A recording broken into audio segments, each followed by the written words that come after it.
ಕನ್ನಡ ಸಾಹಿತ್ಯ ಪರಿಷತ್ ಕುಶಾಲನಗರ ತಾಲೂಕು ಘಟಕ, ರಾಷ್ಟ್ರಕವಿ ಕುವೆಂಪು ಕನ್ನಡ ಭಾಷಾ ಸಂಘ, ಬಾಲಕಿಯರ ಸರ್ಕಾರಿ ಪ್ರೌಢಶಾಲೆ ಕುಶಾಲನಗರ ಇದರ ಸಂಯುಕ್ತ ಆಶ್ರಯದಲ್ಲಿ ದಿ ಪಾಣತಲೆ ಶ್ರೀ ಅಣ್ಣಯ್ಯ ಹಾಗೂ ಶ್ರೀಮತಿ ಚಿನ್ನಮ್ಮ ಜ್ಞಾಪಕಾರ್ಥ ದತ್ತಿ ಕಾರ್ಯಕ್ರಮವನ್ನು ಇವತ್ತು ಹಮ್ಮಿಕೊಂಡಿದ್ದು, ಈ ಒಂದು ಕಾರ್ಯಕ್ರಮದ ಅಧ್ಯಕ್ಷತೆಯನ್ನ ವಹಿಸಿರುವಂತಹ ಕೊಡಗು ಜಿಲ್ಲಾ ಸಾಹಿತ್ಯ ಪರಿಷತ್ತಿನ ಅಧ್ಯಕ್ಷರು ಆಗಿರುವಂತಹ ಶ್ರೀಯುತ ಕೇಶವ ಕಾಮತ್ ಅವರೇ, ಕಾರ್ಯಕ್ರಮವನ್ನ ಉದ್ಘಾಟಿಸಿ ಉದ್ಘಾಟನಾ ಭಾಷಣವನ್ನ ಮಾಡುವಂತಹ ಈ ಶಾಲೆಯ ಮುಖ್ಯೋಪಾಧ್ಯಾಯರಾಗಿರುವಂತಹ ಪೆರುಮಾಳ್ ಸರ್ ಅವರೇ, ಹಾಗೆ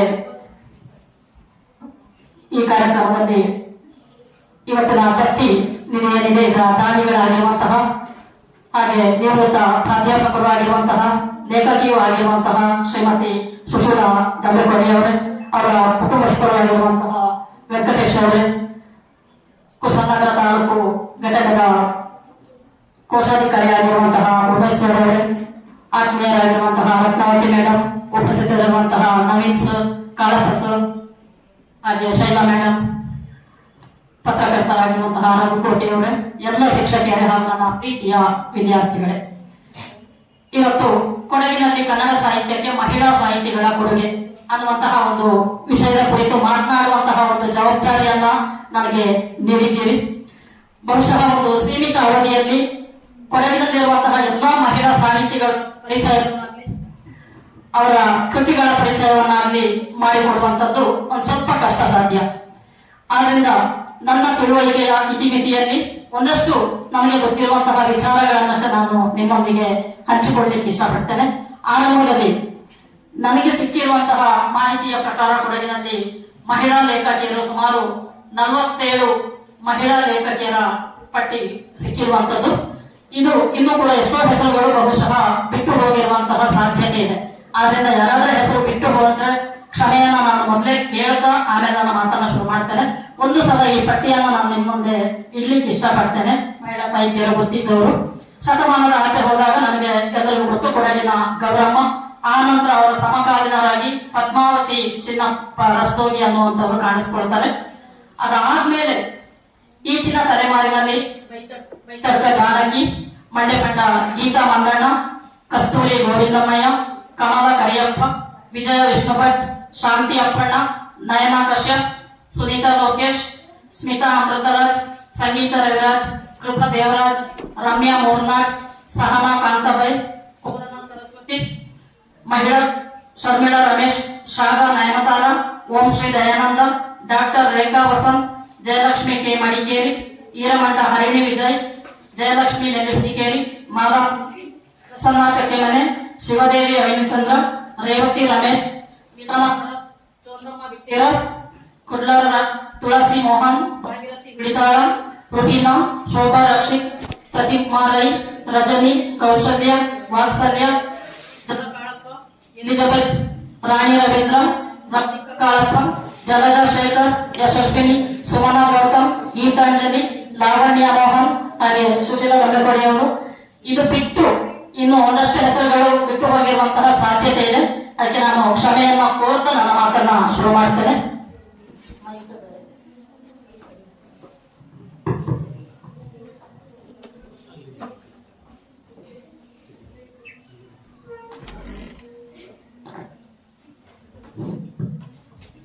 ಕೊಡಗು ಅಂದ್ರೆ ನಮ್ಗೆಲ್ಲರಿಗೂ ನೆನಪಿಗೆ ಬರುವಂತದ್ದು ಇಲ್ಲಿಯ ಪ್ರಾಕೃತಿಕ ಚೆಲುವು, ಪ್ರವಾಸಿಗರನ್ನ ಆಕರ್ಷಣೆ ಮಾಡುವಂತಹ ಇಲ್ಲಿಯ ನೆಲ, ಇಲ್ಲಿಯ ಬೆಟ್ಟಗುಡ್ಡ, ಇಲ್ಲಿಯ ಮಳೆ, ಇಲ್ಲಿಯ ಕಾಫಿ ತೋಟ. ಆದ್ರೆ ಕೊಡಗು ಅಂದ್ರೆ ಇಷ್ಟೇ ಅಲ್ಲ, ಕೇವಲ ಕಾವೇರಿ ಹರಿಯುವಂತಹ ನಾಡು ಮಾತ್ರ ಅಲ್ಲದೆ ತನ್ನೊಳಗೆ ಸಾಹಿತ್ಯದ ಸೊಗಡನ್ನ ತನ್ನೊಳಗಡೆ ಬೆಳೆಸಿಕೊಂಡಿರುವಂತಹ ಒಂದು ಸೃಜನಶೀಲವಾದಂತಹ ನೆಲ ಅಂದ್ರೆ ಅದು ಕೊಡಗು. ಇದು ನಮ್ಮೆಲ್ಲರ ಹೆಮ್ಮೆ. ಕೊಡಗಿನ ಪರಿಸರದಲ್ಲಿ ಯಾವ ರೀತಿ ಒಂದು ವೈವಿಧ್ಯತೆ ಇದೆಯೋ, ಕೊಡಗಿನ ಮಹಿಳಾ ಲೇಖಕಿಯರಲ್ಲೂ ಕೂಡ ಅದೇ ರೀತಿಯ ವೈವಿಧ್ಯತೆಯನ್ನ ಕಾಣ್ತೇವೆ ಅವರ ಬರಹದಲ್ಲಿ. ಹಾಗೆ ಇಲ್ಲಿಯ ಜನಜೀವನ, ಇಲ್ಲಿಯ ಸಂಸ್ಕೃತಿ, ಇದೆಲ್ಲದರಲ್ಲೂ ಕೂಡ ನಾವು ಕೊಡಗಿನ ಪರಿಸರದಲ್ಲಿರುವಂತಹ ವೈವಿಧ್ಯತೆಯನ್ನೇ ನಮ್ಮ ಬದುಕಲ್ಲೂ ಕೂಡ ನಾವು ಕಾಣ್ತಾ ಇರುವಂತದ್ದು. ಆದ್ರಿಂದ ಮಹಿಳಾ ಸಾಹಿತ್ಯವನ್ನ ನಾವು ನೋಡಿದ್ರೆ ಪ್ರತಿಯೊಬ್ಬರು ಕೂಡ ತಮ್ಮ ಬದುಕಿನ ಅನುಭವಗಳನ್ನ, ಸಂವೇದನೆಗಳನ್ನ, ಸೃಜನಶೀಲತೆಯನ್ನ ಸಾಹಿತ್ಯದ ಮೂಲಕ ಅದನ್ನ ದಾಖಲಿಸಿ ಕನ್ನಡ ಸಾಹಿತ್ಯಕ್ಕೆ ತನ್ನದೇ ಆದಂತಹ ಒಂದು ಕೊಡುಗೆಯನ್ನ ನೀಡುವ ಮೂಲಕ ಕನ್ನಡ ಸಾಹಿತ್ಯವನ್ನ ಶ್ರೀಮಂತಗೊಳಿಸ್ತಾ ಬಂದಿದ್ದಾರೆ. ಆದ್ರಿಂದ ಒಂದು ಕಡೆ ಮಹಿಳಾ ಸಾಹಿತ್ಯವನ್ನ ನಾವು ನೋಡಿದಾಗ ಸ್ತ್ರೀ ಬದುಕಿನ ನೋವು, ಸಂಘರ್ಷ, ಆತ್ಮಗೌರವ ಒಂದು ಕಡೆ ಕಂಡ್ರೆ, ಇನ್ನು ಕೊಡಗಿನ ಸಂಸ್ಕೃತಿ ಇರ್ಬೋದು, ಇಲ್ಲಿಯ ಭಾಷೆ ಇರ್ಬೋದು, ಇಲ್ಲಿಯ ಜನಾಂಗ ಸಮುದಾಯ, ಈ ರೀತಿಯ ದಾಖಲೀಕರಣಗಳು ಕೂಡ ಕನ್ನಡ ಸಾಹಿತ್ಯದಲ್ಲಿ ನಾವು ನೋಡ್ಲಿಕ್ಕೆ ಸಾಧ್ಯ ಇದೆ. ಆದ್ರಿಂದ ಇವತ್ತು ಏನು ಈ ಒಂದು ವಿಷಯ ಇದೆ, ಇದು ಕೇವಲ ನನ್ನ ಪಾಲಿಗೆ ಒಂದು ಸಾಹಿತ್ಯದ ವಿಷಯವಾಗಿ ಕಾಣದೆ, ಇದು ನನ್ನ ನೆಲದ ವಿಷಯ, ಇದು ನನ್ನ ಊರಿನ ವಿಷಯ, ಇದು ನನ್ನ ಸುತ್ತಮುತ್ತಲಿನವರ ಸಾಧಕಿಯರ ಒಂದು ವಿಷಯವಾಗಿ, ಹಾಗೆ ಈ ಮಹಿಳಾ ಲೇಖಕಿಯರು ಯಾರ್ಯಾರಿದ್ದಾರೆ ಕೊಡಗಿನಲ್ಲಿ, ಇದರಲ್ಲಿ ಒಂದಷ್ಟು ಜನರ ಪರಿಚಯ ನನಗಿದೆ. ಕೆಲವು ಜನರು ನನ್ನ ಆತ್ಮೀಯರಾಗಿದ್ದಾರೆ, ಇನ್ನು ಕೆಲವರ ಸಾಹಿತ್ಯ ಪಯಣವನ್ನ ನಾನು ತೀರಾ ಹತ್ತಿರದಿಂದ ಕಂಡವಳಾಗಿರೋದ್ರಿಂದ ಈ ಒಂದು ವಿಷಯದ ಬಗ್ಗೆ ಮಾತನಾಡುವಂಥದ್ದು ನನ್ನ ಜವಾಬ್ದಾರಿ, ನನ್ನ ಹೆಮ್ಮೆ, ಹಾಗೆ ನನ್ನ ಒಂದು ಆತ್ಮೀಯ ಅನುಭವವೂ ಕೂಡ ಹೌದು ಅಂತ ಹೇಳಲಿಕ್ಕೆ ನಾನು ಇಷ್ಟಪಡ್ತೇನೆ. ಕೊಡಗಿನಲ್ಲಿ ಮಹಿಳಾ ಸಾಹಿತ್ಯದ ಒಂದು ಹಿನ್ನೆಲೆಯನ್ನ ನೋಡೋದಾದ್ರೆ, ಬಹುಶಃ ಕೊಡಗಿನ ಮಹಿಳೆಯರು ಬರೆಯುವಂತಹ ಒಂದು ಪ್ರಾರಂಭ ಮಾಡಿದಂತಹ ಕಾಲಘಟ್ಟ ಏನಿತ್ತು ಅದು ಅಷ್ಟು ಸುಲಭದ್ದಾಗಿರ್ಲಿಲ್ಲ. ಯಾಕಂದ್ರೆ ಮಹಿಳೆಯರಿಗೆ ತನ್ನದೇ ಆದಂತಹ ಮನೆ, ಮಕ್ಕಳು, ಕುಟುಂಬದ ನಿರೀಕ್ಷೆಗಳು, ಸಾಮಾಜಿಕ ನಿರ್ಬಂಧಗಳು, ಶಿಕ್ಷಣದ ಕೊರತೆ, ಇವೆಲ್ಲವನ್ನ ಮೀರಿ ಮಹಿಳೆಯೊಬ್ಬಳು ತನ್ನ ಭಾವನೆಗಳಿಗೆ ಅಕ್ಷರ ರೂಪವನ್ನ ಕೊಡುವಂಥದ್ದು, ಅದನ್ನ ಕಾಗದದಲ್ಲಿ ದಾಖಲಿಸುವಂಥದ್ದು, ಅದು ಬಹುಶಃ ಒಂದು ದೊಡ್ಡ ಸವಾಲಾಗಿತ್ತು. ಯಾವಾಗ ಆ ಸವಾಲನ್ನ ಮೀರಿ ಮಹಿಳೆ ಬರೆಯೋದಕ್ಕೆ ಶುರು ಮಾಡಿದ್ಲು, ಅವಳ ಮುಂದೆ ಅವಳದೇ ಆದಂತಹ ಒಂದು ಅನುಭವದ ದೊಡ್ಡ ಲೋಕ ತೆರೆದುಕೊಳ್ಳೋದಕ್ಕೆ ಶುರು ಆಗ್ತದೆ. ಯಾವಾಗ ಸಾಹಿತ್ಯದ ಮೂಲಕ ತನಗೊಂದು ಅಸ್ತಿತ್ವ, ಒಂದು ವ್ಯಕ್ತಿತ್ವ ಸಿಗೋದಕ್ಕೆ ಶುರು ಆಗ್ತದೋ, ಮಹಿಳೆ ಬರಿತಾ ಮುಂದಕ್ಕೆ ಸಾಕ್ತಾಳೆ. ಆಕೆ ಮನೆಯ ಮಗಳಾಗಿ, ಪತ್ನಿಯಾಗಿ, ತಾಯಿಯಾಗಿ, ಶಿಕ್ಷಕಿಯಾಗಿ, ಹೊರಗಡೆ ದುಡಿಯುವಂತಹ ಮಹಿಳೆಯಾಗಿ, ಎಲ್ಲಕ್ಕಿಂತ ಮಿಗಿಲಾಗಿ ತನ್ನೊಳಗಡೆ ತನ್ನ ವ್ಯಕ್ತಿತ್ವವನ್ನ ಕಂಡುಕೊಳ್ಳುವಂತಹ ಒಂದು ಮಹಿಳೆಯಾಗಿ ಅವಳು ಬರೆಯೋದಕ್ಕೆ ಶುರು ಮಾಡ್ತಾಳೆ. ಆದ್ರಿಂದ ಮಹಿಳಾ ಸಾಹಿತ್ಯದಲ್ಲಿ ತನ್ನ ಅಸ್ತಿತ್ವ, ವ್ಯಕ್ತಿತ್ವ ಯಾವಾಗ ಸೃಷ್ಟಿಯಾಗ್ತದೋ, ಒಂದು ವಿಶಿಷ್ಟವಾದಂತಹ ಮಹಿಳಾ ಸಾಹಿತ್ಯ ಕೊಡಗಿನಲ್ಲಿ ಸೃಷ್ಟಿಯಾಗ್ತದೆ. ಇದು ಕನ್ನಡ ಸಾಹಿತ್ಯಕ್ಕೆ ಒಂದು ವಿಶೇಷವಾದಂತಹ ಸಂವೇದನೆಯನ್ನ ತಂದುಕೊಡ್ತದೆ ಅನ್ನುವಂಥದ್ದು ನನ್ನ ಭಾವನೆ. ಇನ್ನು ಮಹಿಳಾ ಸಾಹಿತ್ಯ ಅಂತ ಬಂದಾಗ ನಮಗೆಲ್ಲರಿಗೂ ಗಮನಾರ್ಹವಾದಂತಹ ವಿಷಯ ನೆನಪಿಗೆ ಬರುವಂತದ್ದು ಯಾರ ಹೆಸರು ಅಂದ್ರೆ ಕೊಡಗಿನ ಗೌರಮ್ಮ. ಇದೊಂದು ಬಹುದೊಡ್ಡ ಆರಂಭ, ಮಹಿಳಾ ಸಾಹಿತ್ಯದಲ್ಲಿ ಬಹುದೊಡ್ಡ ಆರಂಭದ ಹೆಸರು ಅಂದ್ರೆ ಕೊಡಗಿನ ಗೌರಮ್ಮ. ಕೊಡಗಿನ ಗೌರಮ್ಮ ನಾನು ಜಾಸ್ತಿ ಈ ವಿಷಯದ ಬಗ್ಗೆ ಮಾತನಾಡ್ಲಿಕ್ಕೆ ಇಷ್ಟಪಡೋದಿಲ್ಲ, ಯಾಕಂದ್ರೆ ಪ್ರತ್ಯೇಕವಾಗಿ ನಮ್ಮ ಮಕ್ಕಳಿಗೆ ಒಂದು ಕಾರ್ಯಕ್ರಮವನ್ನ ಮಾಡಿದ್ರೆ ಅವರ ಬಗ್ಗೆ ಹೆಚ್ಚಿನ ಮಾಹಿತಿಗಳು ಮಕ್ಕಳಿಗೆ ಸಿಗ್ತದೆ. ಸಂಕ್ಷಿಪ್ತವಾಗಿ ಹೇಳ್ಬೇಕಂದ್ರೆ, ಕೇವಲ 27 ವರ್ಷದಲ್ಲಿ 21 ಕಥೆಗಳನ್ನ ಬರೆದಂತಹ ಕೊಡಗಿನ ಗೌರಮ್ಮನವರು ಅತಿ ಚಿಕ್ಕ ಬದುಕಿನಲ್ಲಿ ಒಂದು ದೊಡ್ಡ ಸಾಹಿತ್ಯ ಪ್ರಭಾವವನ್ನ ಮಾಡಿದಂತಹ ಒಂದು ಲೇಖಕಿ. ಕಥೆಗಳನ್ನ ಜಾಸ್ತಿ ಬರೀತಾರೆ. ಅವರ ಚಿಗುರು, ಕಂಬನಿ ಅನ್ನುವಂತಹ ಪುಸ್ತಕಗಳು ಅತ್ಯಂತ ವಿಶಿಷ್ಟವಾದಂತಹ ಪುಸ್ತಕಗಳು. ತನ್ನ ಕಥೆಗಳ ಮೂಲಕ ಯಾವ ಅಂಶವನ್ನ ಅವರು ಪ್ರತಿಬಿಂಬಿಸ್ತಾರೆ ಅಂದ್ರೆ, ಮಹಿಳಾ ಸ್ವಾತಂತ್ರ್ಯದ ಬಗ್ಗೆ ಮಾತನಾಡ್ತಾರೆ. ಬಾಲ್ಯ ವಿವಾಹ ಪದ್ಧತಿಯ ವಿರುದ್ಧದ ಧ್ವನಿಯನ್ನ ಕಾಣೋದಕ್ಕೆ ಸಾಧ್ಯ ಇದೆ. ವಿಧವಾ ವಿವಾಹ, ವಿಧವೆಯರ ಸಂಕಷ್ಟಗಳು, ಈ ಎಲ್ಲಾ ವಿಷಯಗಳನ್ನ ಒಳಗೊಂಡಂತೆ ತನ್ನ ಕಥೆಗಳನ್ನ ಅವರು ಬರೀತಾರೆ. ಇನ್ನು ಅವರ ಕಥೆಗಳಲ್ಲಿ ಕೇವಲ ಸ್ತ್ರೀ ಅಥವಾ ಮಹಿಳೆಯ ಒಂದು ಒಳತೋಟಿಯಾಗಿರ್ಲಿ ಅಥವಾ ಒಂದು ನೋವಾಗಿರ್ಲಿ ಕಾಣದೆ, ಅವಳ ಆತ್ಮಗೌರವಗಳು, ಶೋಷಣೆಯ ವಿರುದ್ಧ ಸಿಡಿದೇಳುವಂತಹ, ಪ್ರಶ್ನೆ ಮಾಡುವಂತಹ ಮನಸ್ಥಿತಿ, ಆಕೆಯ ಒಂದು ಸೃಜನಶೀಲತೆ, ಅನ್ಯಾಯದ ಜೊತೆ ರಾಜಿ ಮಾಡ್ಕೊಳ್ಳದೆ ಇರುವಂತಹ ಒಂದು ಸ್ವಾಭಿಮಾನ, ಇದೆಲ್ಲವೂ ಕೂಡ ಕೊಡಗಿನ ಗೌರಮ್ಮನವರ ಕಥೆಗಳಲ್ಲಿ ಮುಖ್ಯವಾಗಿ ಕಾಣಿಸಿಕೊಳ್ಳುವಂಥದ್ದು. ಆದ್ರಿಂದ ಮಾನವೀಯತೆ, ಆನಂತರ ಸಾಮಾಜಿಕ ಕಾಳಜಿ, ಇದೆಲ್ಲವನ್ನ ತನ್ನ ಕಥೆಗಳಲ್ಲಿ ಹಿಡಿದಿಟ್ಟ ಕಾರಣದಿಂದಲೇ ಕೊಡಗಿನ ಗೌರಮ್ಮನವರ ಕಥೆಗಳು ನಮಗೆ ಇವತ್ತಿಗೂ ಕೂಡ ಪ್ರಸ್ತುತವಾಗಿ ಕಾಣಿಸ್ತದೆ. ಇವತ್ತಿಗೂ ಕೂಡ ಏನೆಲ್ಲ ಅಂಶವನ್ನು ಅವರು ಪ್ರತಿಪಾದಿಸಿದ್ರು ಅದು ನಮ್ಮ ಸಮಾಜಕ್ಕೆ ಇವತ್ತು ಅತ್ಯಂತ ಪ್ರಸ್ತುತವಾಗಿ ಕಾಣಿಸುವಂಥದ್ದು. ಆದ್ರಿಂದ ಕೊಡಗಿನ ಗೌರಮ್ಮನವರು ಸಾಹಿತ್ಯದ ಹಾದಿಯಲ್ಲಿ ಏನು ಕ್ರಮಿಸಿದ್ರು ಆ ಹಾದಿ ಅಲ್ಲಿಗೆ ನಿಲ್ಲದೆ ನಮ್ಮ ಕೊಡಗಿನ ಮಹಿಳೆಯರು ಅದೇ ಹಾದಿಯಲ್ಲಿ ಕ್ರಮಿಸ್ತಾ ಸಾಗಿದ್ರು. ಅವರು ಕಥೆಗಳನ್ನ ಬರೆದ್ರು. ಆದ್ರೆ ನಮ್ಮ ಕೊಡಗಿನ ಮಹಿಳೆಯರು ಕೇವಲ ಒಂದು ಪ್ರಕಾರಕ್ಕೆ ಸೀಮಿತ ಆಗಲಿಲ್ಲ. ಕತೆ, ಕವನ, ಲೇಖನ, ಕಾದಂಬರಿ, ಹೀಗೆ ಆತ್ಮಕಥೆ, ಬೇರೆ ಬೇರೆ ಮಕ್ಕಳ ಸಾಹಿತ್ಯ, ಬೇರೆ ಬೇರೆ ಪ್ರಕಾರಗಳನ್ನ ನಮ್ಮ ಕೊಡಗಿನ ಮಹಿಳಾ ಸಾಹಿತಿಗಳು ಬರೆಯೋದಕ್ಕೆ ಶುರು ಮಾಡಿದ್ರು. ಆದ್ರಿಂದ ಮಹಿಳೆಯೊಬ್ಬಳಿಗೆ ಬರೆಯುವಂಥದ್ದು ಅನ್ನುವಂಥದ್ದು ಅದು ಕೇವಲ ಅವಳ ಪ್ರತಿಭೆ ಇದ್ರೆ ಸಾಕಾಗೋದಿಲ್ಲ, ಅದು ಸಮಯದ ಜೊತೆಗಿನ ಹೋರಾಟವೂ ಕೂಡ ಹೌದು. ಯಾಕಂದ್ರೆ ಹೊರಗಡೆನೂ ದುಡಿತಾ ಮನೆಯ ಕುಟುಂಬವನ್ನು ನೋಡ್ತಾ ಬರಿಬೇಕಂದ್ರೆ ಅದು ಸಮಯದ ಜೊತೆ ಹೋರಾಟ ಮಾಡ್ತಾ ಬರೀಬೇಕಾಗ್ತದೆ. ಅದರಿಂದ ಇವತ್ತು ಕೊಡಗಿನ ಗೌರಮ್ಮನವರ ಹೆಸರಿನಲ್ಲಿ ಅದರ ಸ್ಮರಣಾರ್ಥವಾಗಿ ನಮ್ಮ ಕೊಡಗು ಜಿಲ್ಲಾ ಕನ್ನಡ ಸಾಹಿತ್ಯ ಪರಿಷತ್ತು ಪ್ರತಿ ವರ್ಷ ಒಂದೊಂದು ಮಹಿಳಾ ಲೇಖಕಿಯರಿಗೆ ಗೌರಮ್ಮ ದತ್ತಿನಿಧಿ ಪ್ರಶಸ್ತಿಯನ್ನು ಕೂಡ ಕೊಡ್ತಾ ಇದೆ. ಬಹುಶಃ ಈವರೆಗೆ 24 ಲೇಖಕಿಯರಿಗೆ ಗೌರಮ್ಮ ಪ್ರಶಸ್ತಿ ಸಿಕ್ಕಿದೆ ಅಂತ ನಾನು ಭಾವಿಸ್ತೇನೆ. ಆದ್ರೆ ಇದು ಕೇವಲ ಒಂದು ಪ್ರಶಸ್ತಿ ಮಾತ್ರ ಅಲ್ಲದೆ ಮಹಿಳಾ ಲೇಖಕಿಯರಿಗೆ ಕೊಡುವಂತಹ ಒಂದು ಬಹುದೊಡ್ಡ ಗೌರವ ಅನ್ನುವಂಥದ್ದನ್ನು ನಾನು ಈ ಸಂದರ್ಭದಲ್ಲಿ ಹೇಳಲಿಕ್ಕೆ ಇಷ್ಟಪಡ್ತೇನೆ. ಹಾಗೆ ಅದರ ಜೊತೆಗೆ ಇನ್ನೊಂದು ಮಾತನ್ನ ಹೇಳ್ತೇನೆ, ಯಾವುದೇ ಒಂದು ಬರಹವನ್ನ ಅಳೆಯುವಂತಹ ಸಾಧನ ಪ್ರಶಸ್ತಿ ಮಾತ್ರ ಅಲ್ಲ, ಇದನ್ನು ಕೂಡ ನಾನು ಈ ಸಂದರ್ಭದಲ್ಲಿ ಹೇಳಲಿಕ್ಕೆ ಇಷ್ಟಪಡ್ತೇನೆ. ಹಾಗೆ ಕೊಡಗಿನ ಗೌರಮ್ಮನವರ ನಂತರ, ಆ ತಲೆಮಾರಿನ ನಂತರ ಮತ್ತೆ ನೋಡಿದ್ರೆ ನಮಗೆ ಕೊಡಗಿನ ಗೌರಮ್ಮನವರ ಗೆಳತಿಯು ಮತ್ತು ಸಮಕಾಲೀನರಾಗಿರುವಂತಹ ಪದ್ಮಾವತಿ ಚೆನ್ನಮ್ಮ ಅವರು ಕಾಣಿಸ್ಕೊಳ್ತಾರೆ. ಅವರ ಬಗ್ಗೆ ಮಾಹಿತಿ ಸಿಗ್ತದೆ. ಅವರು ಹಿಂದಿ, ಕನ್ನಡ, ಇಂಗ್ಲಿಷ್ 3 ಭಾಷೆಗಳಲ್ಲೂ ಕೂಡ ಸಾಹಿತ್ಯವನ್ನ ರಚನೆ ಮಾಡ್ತಾ ಇದ್ದಂತಹ ಬಹುಮುಖ ಪ್ರತಿಭೆ. ಆನಂತರ ಅವರು ಉನ್ನತ ಶಿಕ್ಷಣಕ್ಕಾಗಿ ಇಂಗ್ಲೆಂಡಿಗೆ ಹೋಗ್ತಾರೆ. ಅಲ್ಲಿಂದ ವಾಪಸ್ ಬಂದು ಗ್ರಾಮ ಸುಧಾರಣಾ ಕಾರ್ಯಕ್ರಮದಲ್ಲಿ ತನ್ನನ್ನು ತೊಡಗಿಸಿಕೊಳ್ತಾರೆ ಅನ್ನುವಂತಹ ಮಾಹಿತಿ ಸಿಗ್ತದೆ. ಕೊಡಗರ ಹೆಣ್ಣು ಮುತ್ತಮ್ಮ ಅನ್ನುವಂತಹ ಒಂದು ಕಥಾ ಸಂಕಲನವನ್ನ ಕೂಡ ಅವರು ಬರೆದಿದ್ರು ಅನ್ನುವಂತಹ ಉಲ್ಲೇಖ ಕೂಡ ಇದೆ. ಅದಾದ್ಮೇಲೆ ಈ ಕಡೆ ತಲೆಮಾರನ್ನ ನೋಡಿದ್ರೆ ಕೇವಲ ಸಾಹಿತ್ಯ ಅನ್ನೋದು ಕಥೆ ಕವಿತೆಗಳು ಮಾತ್ರ ಅಲ್ಲದೆ ಒಂದು ಸಂಸ್ಕೃತಿಯ ದಾಖಲೀಕರಣ ಕೂಡ ಮಾಡ್ತಾರೆ ಅನ್ನೋದಕ್ಕೆ ಬೈತಳಕ ಜಾನಕಿ ಮತ್ತು ಕೋರನ ಸರಸ್ವತಿ ಇವರ ಸಂಶೋಧನಾ ಕೃತಿಗಳು ಕೊಡಗಿನ ಗೌಡ ಜನಾಂಗದ ಕುರಿತಾದಂತಹ ಇಲ್ಲಿಯ ಭಾಷೆ, ಇಲ್ಲಿಯ ಸಂಸ್ಕೃತಿ, ಇಲ್ಲಿಯ ಸಮುದಾಯದ ಕುರಿತಾದಂತಹ ಎಷ್ಟೋ ವಿಷಯಗಳನ್ನ ಅವರು ದಾಖಲು ಮಾಡಿರುವಂತಹನ್ನ ನೋಡ್ತೇವೆ. ಇನ್ನು ಮಹಿಳಾ ಲೇಖಕಿ ಅಂತ ಹೇಳಿದಾಗ ನಾವು ಮುಖ್ಯವಾಗಿ ನೆನಪಿಸಿಕೊಳ್ಳಲೇಬೇಕಾದಂತವರು ಶಾಂತಿ ಅಪ್ಪಣ್ಣ ಅವರು. ಶಾಂತಿ ಅಪ್ಪಣ್ಣನವರ ಮನಸ್ಸು ಅಭಿಸಾರಿಕೆ ಅನ್ನುವಂತಹ ಒಂದು ಕೃತಿಗೆ ಕೇಂದ್ರ ಸಾಹಿತ್ಯ ಅಕಾಡೆಮಿಯ ಯುವ ಪುರಸ್ಕಾರ ಕೂಡ ಬಂದಿದೆ. ತನ್ನ ಕೃತಿಯಲ್ಲಿ ಸ್ತ್ರೀಯ ಸಂವೇದನೆಗಳು, ಸಂಬಂಧಗಳ ಸಂಕೀರ್ಣತೆಗಳು, ಹಾಗೆ ಬದುಕಿನ ಸೂಕ್ಷ್ಮತೆಗಳನ್ನ ಶಾಂತಿ ಅಪ್ಪಣ್ಣ ಅವರು ತೆರೆದಿರ್ತಾರೆ. ಅದಾದ ನಂತರ ಮುಂದೆ ಡಾಕ್ಟರ್ ನಯನ ಕಶ್ಯಪ ಪ್ರಾಧ್ಯಾಪಕರು ಹಾಗೂ ಲೇಖಕಿಯಿಂದ ಹೆಚ್ಚಾಗಿ ಅನುವಾದಕಿಯಾಗಿ ಅವರು ಗುರುತಿಸಿಕೊಳ್ತಾರೆ. ಅವರ ಮೆಟ್ಟಿನ ದಾರಿ ಅನ್ನುವಂತಹ ಕೃತಿಗೆ ಗೌರಮ್ಮ ದತ್ತಿನಿಧಿ ಪ್ರಶಸ್ತಿ ಕೂಡ ಬಂದಿದೆ. ಹಾಗೆ ಅನುವಾದಕಿಯಾಗಿ 2 ಭಾಷೆಗಳ ನಡುವಿನ ಸೇತುವೆಯಾಗಿ ಅವರು ನಯನ ಕಶ್ಯಪ ಅವರು ಕೆಲಸ ಮಾಡ್ತಾರೆ. ಹೀಗೆ ಮುಂದೆ ಸಾಕಷ್ಟು ಮಹಿಳಾ ಲೇಖಕಿಯರು ಮುಂದಿನ ತಲೆಮಾರಿನಲ್ಲಿ ಹಿರಿಯ ಲೇಖಕಿಯರು ಕಾಣಿಸ್ಕೊಳ್ತಾರೆ. ಹಾಗೆ ಒಂದು ಮಾತನ್ನ ನನ್ನಲ್ಲಿ ಪ್ರಸ್ತಾಪ ಮಾಡಲೇಬೇಕು. ಮಹಿಳಾ ಲೇಖಕಿಯರು ಅಂತ ಹೇಳಿದ ತಕ್ಷಣ ಕನ್ನಡ ಸಾಹಿತ್ಯಕ್ಕೆ ಬಹುಸಂಖ್ಯೆಯಲ್ಲಿ ಮಹಿಳಾ ಲೇಖಕಿಯರನ್ನ ಕೊಟ್ಟಂತಹ ಒಂದು ಚಿಕ್ಕ ಗ್ರಾಮ ಅಂದ್ರೆ ಅದು ಚೆಂಬು ಗ್ರಾಮ. ಅದು ನನ್ನ ಗ್ರಾಮ ಅನ್ನುವಂಥದ್ದು, ನನ್ನ ಊರು ಅನ್ನುವಂಥದ್ದು ಕೂಡ ನನ್ನ ಹೆಮ್ಮೆ ಕೂಡ. ಅಲ್ಲಿ ಚೆಂಬು ಗ್ರಾಮ ಅಂತ ಹೇಳಿದಾಗ ನಮಗೆ ಮುಖ್ಯವಾಗಿ ನೆನಪಾಗುವಂತಹ ಅತ್ಯಂತ ಹೆಸರುವಾಸಿಯಾಗಿರುವಂತಹ 3 ಮಹಿಳಾ ಲೇಖಕಿಯರು ಸಿಗ್ತಾರೆ. ಒಂದು ಸ್ಮಿತಾ ಅಮೃತರಾಜ್, ಸಂಗೀತ ರವಿರಾಜ್ ಹಾಗೂ ಸಹನಾ ಕಾಂತಾಬಾಯಿ. ಇವರು 3 ಜನ ಕೂಡ ತನ್ನ ಕಾವ್ಯ ಶಕ್ತಿ ಮತ್ತು ತನ್ನ ಸಾಧನೆಗಳಿಂದ ಚೆಂಬುವಿನಂತಹ ಒಂದು ಚಿಕ್ಕ ಊರನ್ನ, ಚಿಕ್ಕ ಗ್ರಾಮವನ್ನ ರಾಜ್ಯ ರಾಷ್ಟ್ರ ಮಟ್ಟದವರೆಗೂ ಆ ಹೆಸರನ್ನು ತಕೊಂಡು ಹೋದಂತಹ ಒಂದು ಹೆಗ್ಗಳಿಕೆಗೆ ಅವರು ಪಾತ್ರ ಆಗ್ತಾರೆ. 3 ಮಹಿಳೆಯರಿಗೂ ಕೂಡ, 3 ಕವಯತ್ರಿಯರಿಗೂ ಕೂಡ ಗೌರಮ್ಮ ದತ್ತಿನಿಧಿ ಪ್ರಶಸ್ತಿ ಬಂದಿದೆ. ಇದು ಇನ್ನೊಂದು ಹೆಮ್ಮೆ. ಆದ್ರಿಂದ ಯಾವುದೇ ಒಂದು ಊರು ಅನ್ನುವಂಥದ್ದು ಅದರ ಗಾತ್ರದಿಂದ ಅದರ ಹಿರಿಮೆ ಬರೋದಿಲ್ಲ. ಅಲ್ಲಿಯ ಸೃಜನಶೀಲ ಮನಸ್ಸುಗಳು, ಅಲ್ಲಿನ ಚಿಂತನಾಶೀಲ ಮನಸ್ಸುಗಳು ಎಷ್ಟಿವೆ ಅನ್ನೋದರ ಮೇಲೆ ಒಂದು ಊರಿನ ಹಿರಿಮೆ ನಿಂತಿದೆ ಅನ್ನೋದನ್ನ ನಾನು ಚೆಂಬು ಗ್ರಾಮದ ಉದಾಹರಣೆಯೊಂದಿಗೆ ಹೇಳೋದಕ್ಕೆ ಇಷ್ಟಪಡ್ತೇನೆ.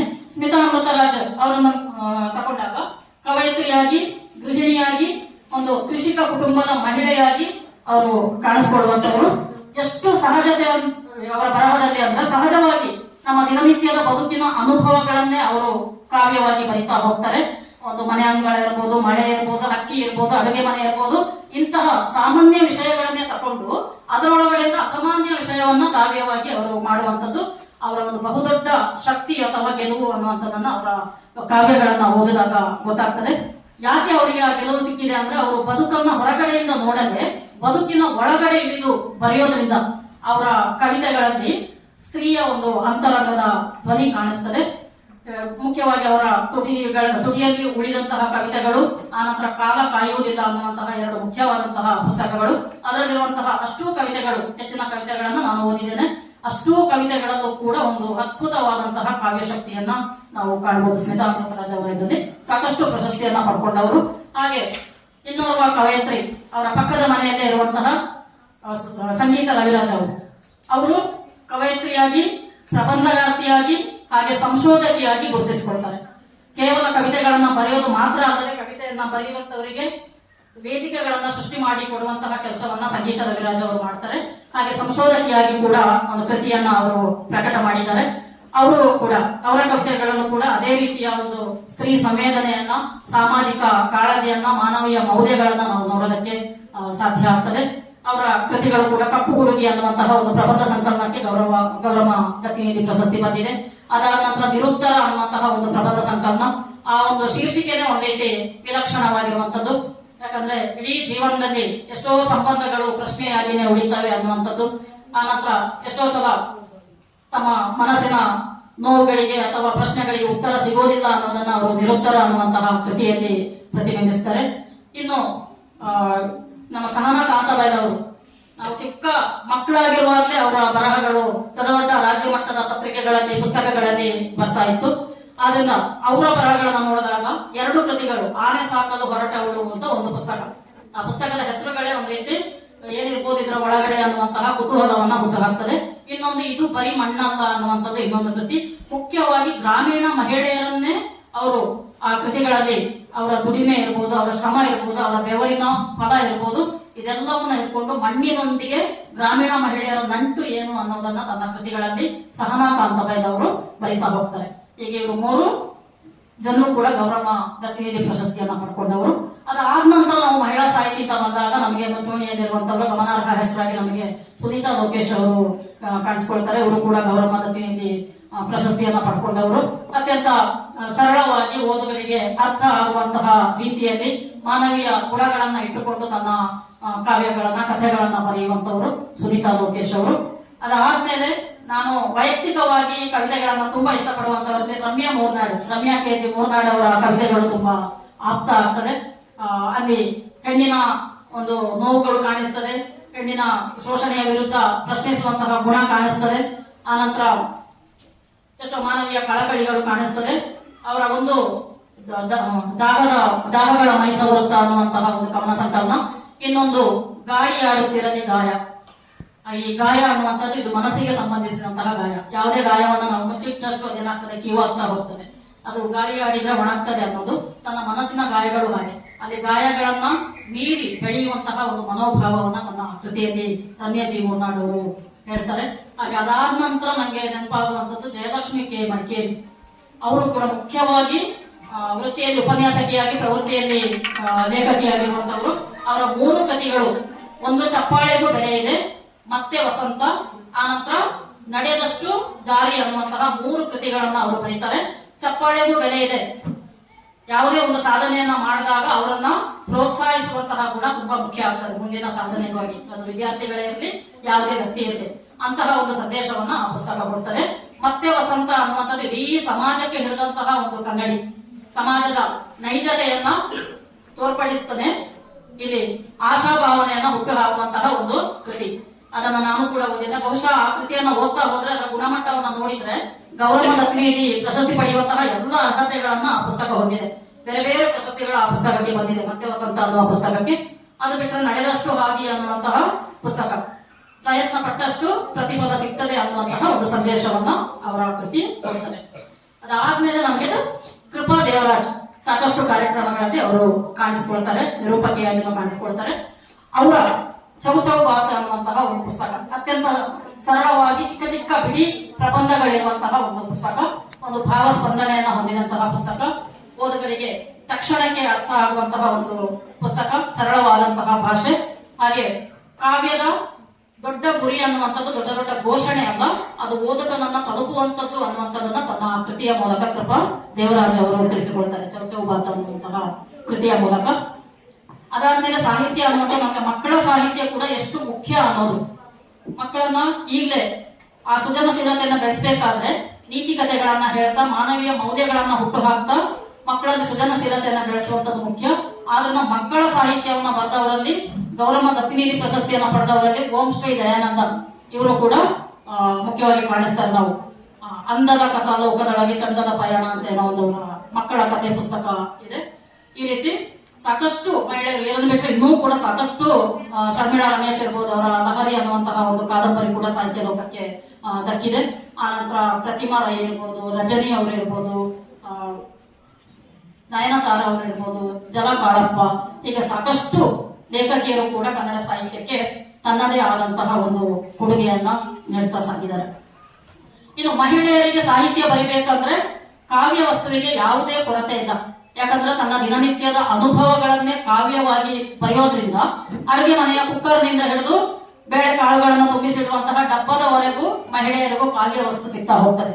ಯಾಕಂದ್ರೆ ಸಬಿಹಾ ಭೂಮಿಗೌಡ ಅನ್ನುವಂತಹ ಅವರು ಬಂದಿದ್ದು ನನ್ನ ಪ್ರೀತಿಯ ಕುಕ್ಕರ್.